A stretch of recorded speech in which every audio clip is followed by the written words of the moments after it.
I think there's a broad statement to make about mode shift, and obviously what the City of London wants is that 80% of trips that are made in the city are made by active travel or public transport, and that's by 2040. Now, that is part of creating a safe environment, because that is keeping people active as well as encouraging them to, take a form of transport that is easier, less stressful, less expensive, and could be more direct in many cases than driving a vehicle, for example, and private miles.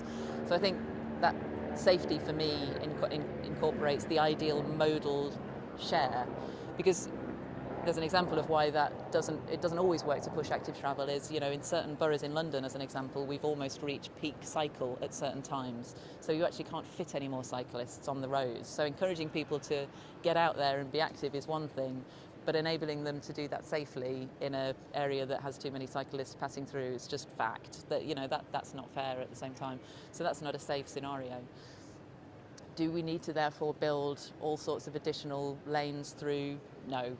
We need to reduce private car miles. We need to solve logistics challenges that are, clogging up the streets with delivery vans. We need to better understand how vehicles are moving around the city. And this is an example again where the increased provision of digital mobility services, such as Uber's a really obvious example of that we have today.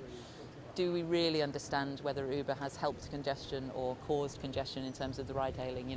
So that digitally delivered service is having an impact on the physical city streets, and in order to manage that effectively, the city itself has to understand that.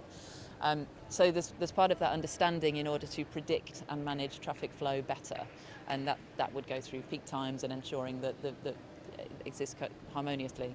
Now, I'm also pro-active travel, and what I would like to see is a dramatic reduction in private car miles in the city, full stop. So replacing everyone's vehicle for an autonomous one is not going to solve the problem of congestion. Encouraging shared autonomous services is going to go some way to solving that problem. So I think there's a overarching need to have a mode shift. There's an overarching need to reduce private miles, along the same track as developing sustainable and safe solutions that really can coexist together.